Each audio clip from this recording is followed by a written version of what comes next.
Hi everybody, welcome back to Sage Thyme. I am Lillian, and today I am bringing you messages to your multidimensional self and your multi-timeline self. These are messages of remembrance for you and messages of deeper activation into your physical being, your presence of now, your I am, which of course connects in that XY axis, you being that center point, the 0 point, the fool, the beginner's mind, child's mind of wonder, no thought, still point. That is you in every moment you choose and allow yourself to be in it, to be in the wholeness and fullness of presence, which is that axis point of your consciousness, able to fully be aware of your multidimensional and multi-timeline self, your vertical I self with your horizontal cosmic self. Again, the X and Y axis, and Z if we want to get really complicated, but let's stick with the two because that's enough. These are things about you that you know, inherently you know. And I'm getting that left ear ring. Your ancestors are here to support you. They want you to not only activate deeper into that knowing, they want you to claim that knowing. Come out of the multidimensional self closet, if you will. And as you feel called to present yourself to the world, we want to move towards and outside the box, but not so far that our soul will reject the experience and then cinch up so much. Of course, we know that there are benefits to the contraction and expansion of all things. This is one of the mediums of evolution and development. And also, we don't want to push ourselves too hard. We don't. Oh, there's stories like the children in the 70s and 80s or earlier, that were thrown into the deep end by their dad to learn how to swim for the first time. Like, oh, we'll just throw you in the deep end. You'll figure it out. That can go obviously a lot of ways. And that kind of contractile extreme experience, of course, can create a whole ripple effect of detriment. And not to say that all detriments are wrong, because we know when we're able, as we're able, we can make gems and treasures out of deficit and detriment, out of the challenge, out of the hardship, out of the suffering.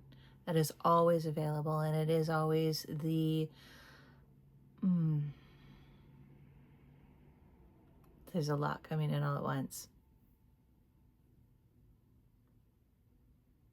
It is the soul's goal to put itself and its human incarnation in the correct measure, the correct degree, and the correct circumstances of challenge. And it is up to us as the presence of the physical container to ensure that that happens by being in that deeper state of listening and all that that entails for you. So some really wonderful things came in as I was preparing to do this reading. And by preparing, one of the main things I do is I empty. I empty my mind. I open, tickle things. I open the deep and vast inner crevices of my body and being. And then I follow the trail map, the treasure map, so to speak. as I'm guided, and allowing myself to not even know what format or form or medium that treasure map is going to present itself as, and at any point. So I have these decks. I haven't used them hardly at all, but they're the Season of the Witch decks, and I love them, which is a strange paradox, because is it really even a paradox? Well, there's a duality to it. Some of the decks, well, the art is not the style of art that normally I'm drawn to, and yet I love it. The phrases at the bottom of each card can be a bit cryptic, and it makes my mind kind of invert and collapse in on itself when I am channeling. And I love that too. So it is very much a paradox. It's taking away, this deck takes away my ability to control from an established system, an established paradigm, construct, sense of beingness. And just as a whole, these decks, I have 3 now. There's one for each solstice, equinox, and the cross quarters. And I have this Yule one. We're still in Yule season. I have the Mabon one, which is the fall cross quarter. And then today I just ordered and received the Imbolc one, which I wanted to bust it open and look into because I saw the images online and they're gorgeous. And this Yule deck has a weightedness to it, like the Mabon one, which is really important. And also it's been a part of what has kept me keep it private, because I've tried to subconsciously, I mean, you guys have heard me lots of times say, it's not all love and light. It's also darkness and truth and nurture, and the yin and the yang come together. And this deck really exemplifies it in a way that's very different than me, but not in a way that I disagree with. And the magic that the artist and the writer, the illustrator and the writer, the two of them, Lorraine Anderson and Juliet Diaz. I don't know why I'm going into this so much. I don't generally highlight cards. Obviously, I'm not getting any boost or anything from them or the company, but of all the cards that I love, this deck really wants to, it's like it wants to appreciate me for appreciating it. And I'm to do that with you. And so again, as always, there are parallels in everything I say that are symbolic and anecdotal to something that you're going through as well. So we can have things that we don't necessarily have an affinity towards, but we really appreciate. And we don't necessarily see it that way, but by engaging with it with an open heart and a quiet mind, we experience so much more truth beyond even what the creator or the other person or the other system. And that's where the multidimensional, the vertical and the horizontal multitudes of self come in. And that message was really clear in this today, because it speaks about, I drew 3 cards so far. It speaks about, one, the darkest hour. And then I'll read to you the little saying underneath. There is a void of thy darkness, swells the shadow of the soul, swallowing the wickedness into the blackness of the wholeness. And I just love that, because when I read it, and as somebody who is a poet, I read that and my mind just, again, inverts inside of itself, which is rare for me with poetry. I absorb into the different meanings and layers of poetry, both for myself as well as the creators. And when I read these, I just go, oh, I don't know. But I know it's important. And, you know, I read into the book too as well. But the thing that we're going to go with the illustration really especially, and the main keys. This is a time of embracing. We are in winter. We are still in the season of Yule from, December 21st until Imbolc, the cross quarter, which is, am I doing my math right? That should be around the 7th or 10th. It can be celebrated at different times, but astrologically speaking, I believe that's correct. So we're still in this darkest hour, where we're just inching bit by bit towards a little bit more light, the darkest day being on the 21st of December. And these are cycles that certainly can be feared and wary of, but more importantly, when we can get to an inner state of beingness that is in reverence and gratitude, because we can see the greater picture and the truer influences of the darkness, the container. And remember, light and darkness, although they present differently, in many ways are one and of the same thing in terms of color and spectrum. Now they say darkness is black, is the absence of color, and white is the culmination of everything. And that's true in a light sense, but in a physical sense, it's the opposite, right? You see what I'm saying? If you take, as a 5-year-old, all your finger paint colors and you combine them, all of them become black. Well, brown, but it'll go to black.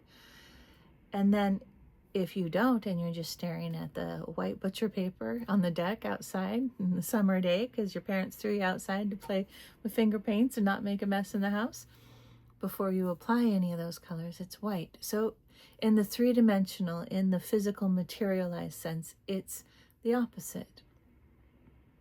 So both are true. So which is true? Right? And it depends on where we choose to stand. And you are a multidimensional person. You can, within your physical being, stand in many places in your own human incarnation time, as well as you can tap into other timelines, and you can tap into other dimensional awarenesses of your soul's existence, whether it be the past and mistakes and challenges that could be returned to consciously and shifted in terms of perspective to see the blessings and the benefits, the treasures and the gems that came from it, and therefore shifting that ripple effect through time, which of course exists in the one, in the axis of the X and Y, wherever the greatest collection of consciousness is, which when we're present, again, is here, now. And I know I'm repeating myself in a few different ways with some tilts each time, because they want you to hear and see how true and valuable and quintessential everything is, and how we get to not necessarily change what is or what happened or what will be, and yet also by changing how we experience it and understand it, we're able to change how we perceive it, which then changes what it is. You see, it's yes and no, and also yes and no. The paradox, right? So these cards, they have this more, as I was reading the descriptions in the book, they have this heavier 3-dimensional sense, which was funny. Tigger says T-I-double-G-R. That's how you spell it. Here's how you say it. The guides, the ones who are here with us today, and it's interesting because really just two presented themselves. Usually there's a host and a variation, but the Earth Amma wanted to be here, and the dragons came right in, but they're at a distance. They're holding the container of space for us. And again, that's the yin, that's the darkness, the container, because, as I meant to say earlier, without the containment of darkness, light wouldn't be able to be evident. Light would disperse itself throughout the universe, and by dispersing itself would dissolve into darkness. But darkness holds the light. Matter, physical matter, holds the information, the energy, and gives us a container to filter it and flow it through us. And as it filters and flows through us, our physical container, the shape that it's in all the different ways, based on how we're thinking, feeling, consuming in all the ways, giving our internal universe its different shapes and channels and ways of channeling energy. That's what, like an echo chamber or a rubber bouncy ball in a room, depending on the shape, that depends on where and how the ball bounces all over and moves down the passageway of a solid hallway, shall we say. So that's a really great analogy. Thank you, guys. So this darkest hour, of course, this is part of the cycle. And it is, if we choose to continue to delve into the darkness during these times, especially utilizing the winter months, the darkness months, as a part of our internal magic, as a part of our internal alchemy and presence of consciousness, with the intention of love and truth. Entering into that and asking it, the darkness, the yin, the cold, the containment, but also the void, interestingly enough, another paradox, asking it to reveal itself to us, within us, in deeper and more, hearing, ingratiated ways. I was going to say more intricate ways. But also that, if I even really know what that means. I guess I do. I do. So, there was a lot that just came through. I took a breath because they've been waiting for me to channel this information. There is so much more always available. The deeper we go, the more expansive we become. Much like the slingshot type of imagery. And also, the deeper we go, the more there is to clear out and clean out.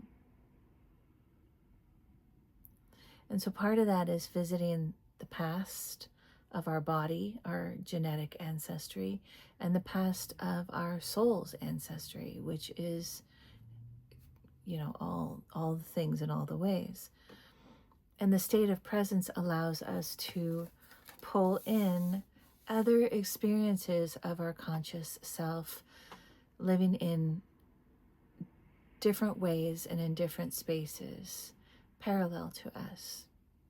So if we're in a moment of going deep and going into our ancestry or into our soul's past to heal wounds, but we're having trouble, say for instance, pulling ourselves back up and out into that joy,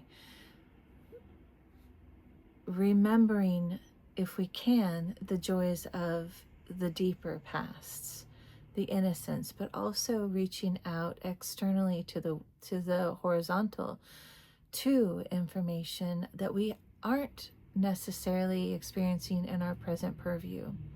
And that can be done through, of course, dreams, and just assessing, like, after you have a dream, that was an interesting style and version of my life. And yes, we can say, oh, that's subconscious, but then we can also say, what is within our subconscious really what is within our parallel and our vertical experiences? So chicken or egg, right? But setting an intention, say, to help bring in, during those more tensile moments, maybe the more constrictive, duration feeling and compression feeling, earth turning charcoal into a diamond moments, we can set that intention of remembering the light, being that diamond or that charcoal that's being compressed so intensely for such a period of time to align its carbon molecules in such a perfect lattice of symmetry. That takes effort and time, duration. But that doesn't mean we have to be miserable through it. It does mean that there are valuable moments of being in the experience of whatever it presents itself to. But you also know, your soul knows in your body when it's time to move to the next step.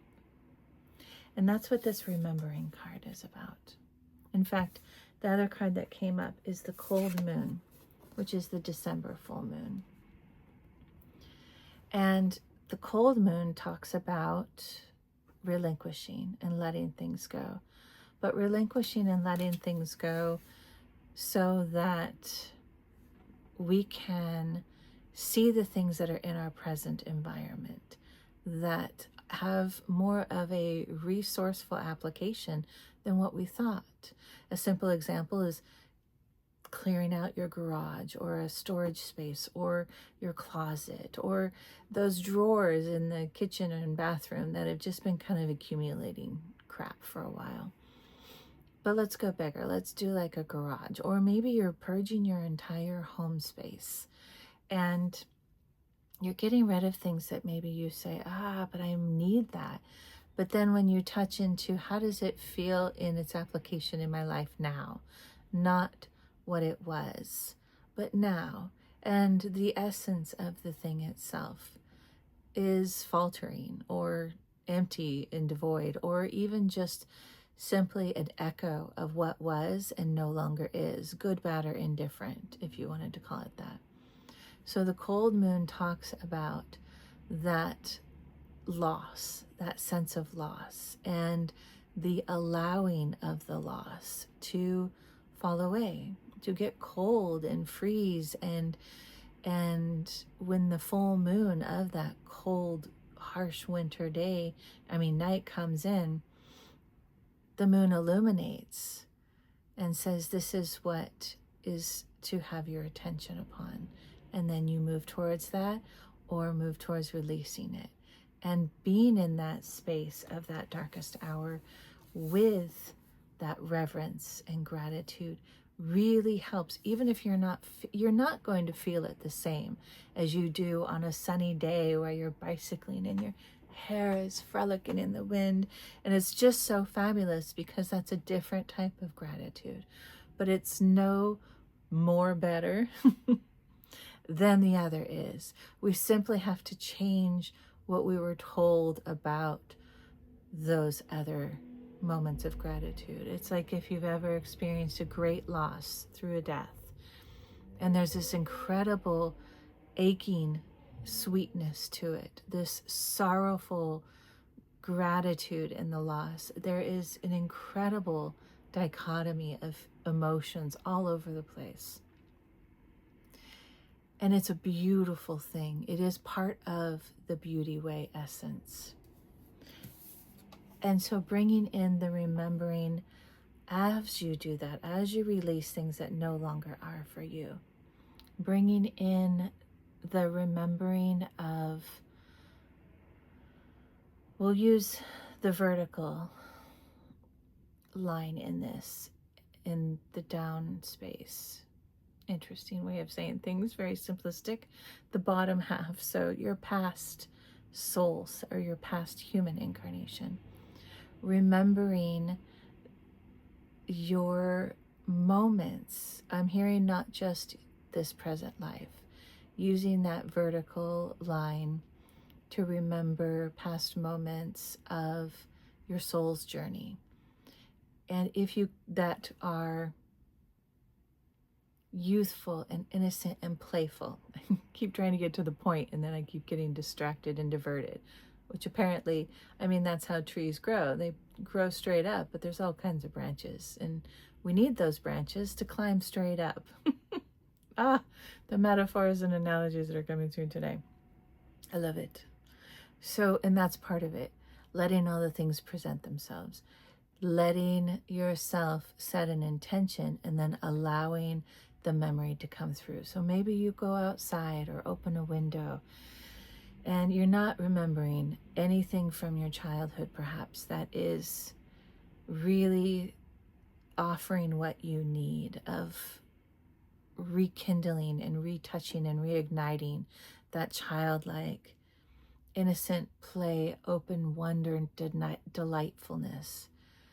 So letting go of that focal line into your human past and opening it up to your soul's past, which of course then goes straight down, but then branches its roots into the ground, because now we're talking parallel lifetimes as well as your soul's journey. And you know this, you feel it, you've experienced it, and maybe some sort of system or institution or family or teachers or whomever told you it was something that was wrong, gave it a name like a mental disorder or some other limiting, something derogatory, something limiting and narrowing. And so maybe that's kept you from really opening up to that. And maybe part of that wolf cold moon is consciously taking another step towards breaking down and releasing those old labels that just are very incomplete. We're not going to wrong them and shame them, those that used them or subscribed to them, because every path needs a stepping stone, and then a next and a next, and a stairwell to ascend up, a rung on every ladder. But we also can let them go and know that they were so incomplete that they really kept your soul from fully expanding and emerging through your physical being and expressing itself. Now, the descriptions on this card would give a much more narrow and third-dimensional perspective. But by many, that perspective and description would be very enlightening and illuminating and activating and awakening. And so that's really good too. We get to really appreciate who we were then, even if it wasn't in this lifetime, and who we've become. And that's part of the remembering. That's part of the activating of that youthful childlike wonder, the wonder and delight that isn't ashamed of getting it wrong. In fact, is fueled and ignited and inspired by falling on their bike. And they're like, blood, rocks in my knees. I'm just going to brush that out. It hurts like a Dickens, and I'm going to get back on my bike and keep going because my friends are kicking dust at me. They're so far ahead, and I'm going to learn how to ride my bike and jump little hills and go through traverses through the trees in the forests. And then I'm just going to not ride my bike anymore, and I'm going to run because I can do a whole bunch of different things when I do that. And so on. The limitations, the aches, the sufferings. Truly, I do not dismiss, because if anybody can be in a position to honor and recognize, the extreme requirement of going through those heavy measures of loss and suffering, I can. I can in ways that I can't begin to explain, that could be heard or understood, but I can. And so I am uniquely in a position to speak to how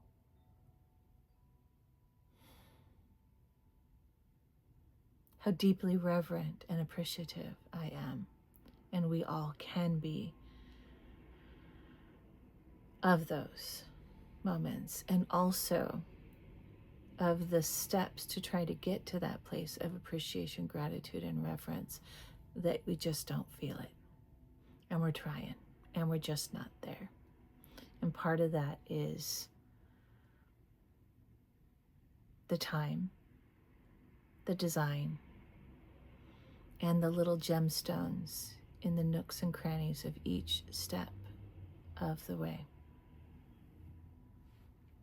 Now, those are all nice words, but if you're here, you're a feeling, and you're a multi-feeling, multi-cognizant, multi-sentient being. I know you are, because you're still here listening.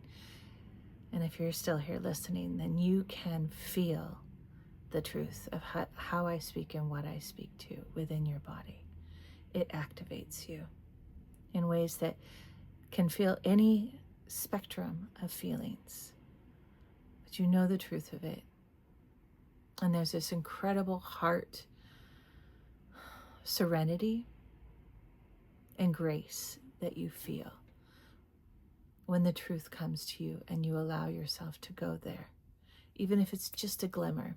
And it goes back to maybe it's like a roar, they don't understand, or weep, cry, grieve, release, thank you, I don't know why it hurts so much, but it feels good to let it go, and any of the other many ways.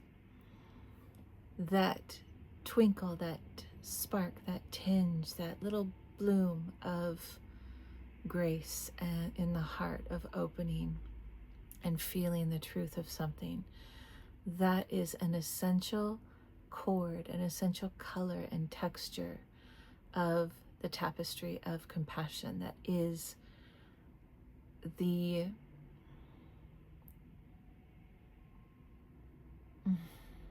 it's the foundation, it's the shape, it's everything that makes up your soul, as is everything else.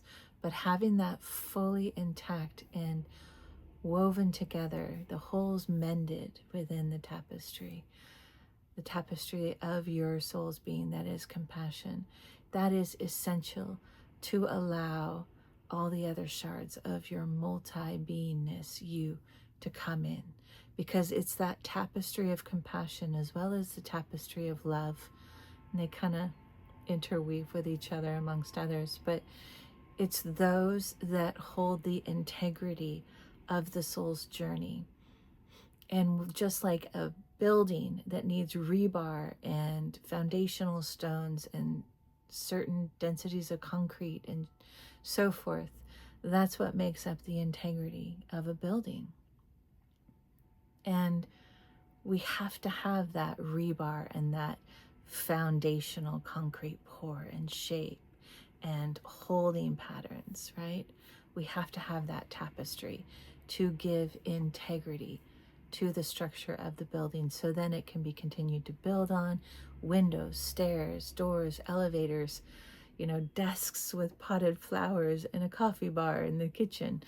All those things, those are the extras, and they are essential to the wholeness of the beauty and aesthetics and experience and functionality of the building, you being the building. But without that core. And so that's why we focus on the heart.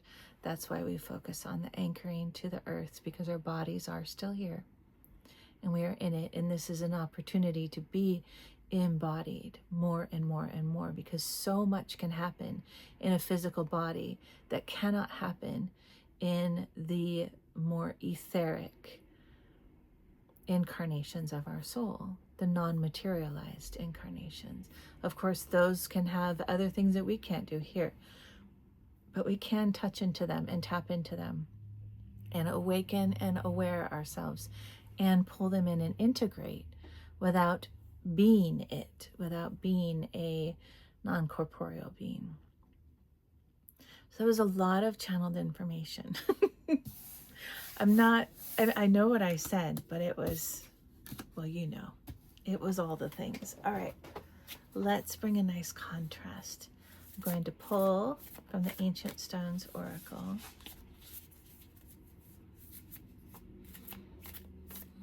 And see, I'm here. Okay, there we go. Thank you. When things aren't coming together and performing smoothly, double check to make sure that you're fully in your body.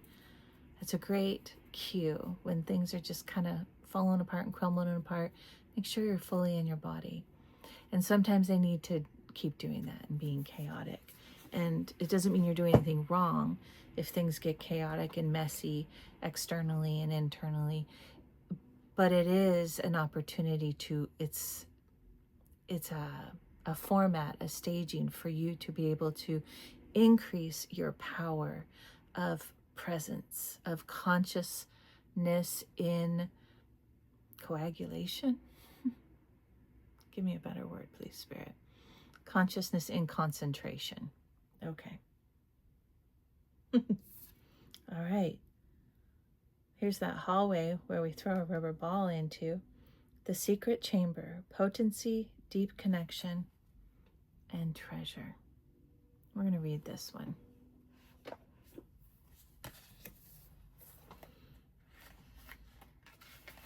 Now that I'm not reading by candlelight. All right. I might be able to find. There it is. Page 122. 22 being a divine counsel, confirmation. Okay. I'll hold this up for a minute too so you can. There we go. The secret chamber, potency, deep connection, treasure. So often in modern life, we're in the habit of rushing to share everything with the world around us. We feel pressurized to capture, narrate, and document every moment of our day as it happens.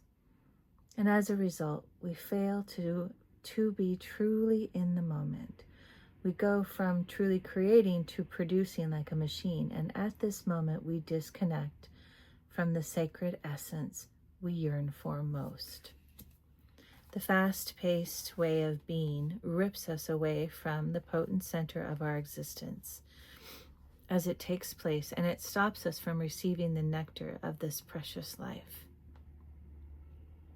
There are hidden chambers within the ancient temples that only the most intrepid have ever reached, places so rare and special that only the initiated can enter them, inner sanctums that require an invitation to gain access. The secret chamber is a card of deep potency and privacy, and of intimacy and preciousness, that inner darkness. One where we truly see the jewels of our life, one where we recognize what's potent, pure, and worth protecting. This card is a call to remember to truly enjoy the precious jewels of your life. It invites you to slow down the pace and perhaps savor those potent moments before rushing to share them with everyone else. This is the card that reminds you that it's okay to keep some of those precious jewels just for yourself. To taste the fruits of your labor, you don't need to alchemize everything. It's safe to slow down and savor the sweetness for yourself. And this whole inquiry at the bottom is, how are you being called to slow down and savor the jewels of your life a little more? And that applies in so many dimensional layers. Do you feel it? Do you hear it? You know it. I know you do. What a perfect and poetic way of summarizing everything we spoke about and discussed today. And I say we, not just as guides and such channeling through me, but your higher selves. We are a community of physical incarnations, higher selves, and guides. And when a channeler is truly channeling with those that are listening and participating, it's a conversation. It's a multi-individual conversation, not just me and the higher ups and the lower ups and ins as well. So thank you for being a part of that. Thank you everybody for your support in this channel. Likes, subscribes, comments are always so supportive, and also it's a wonderful way to be in energetic reciprocity. Of course, you can reciprocate in other ways too. Always in love and gratitude, grace, honor, and truth. My love and gratitude to you. Blessings.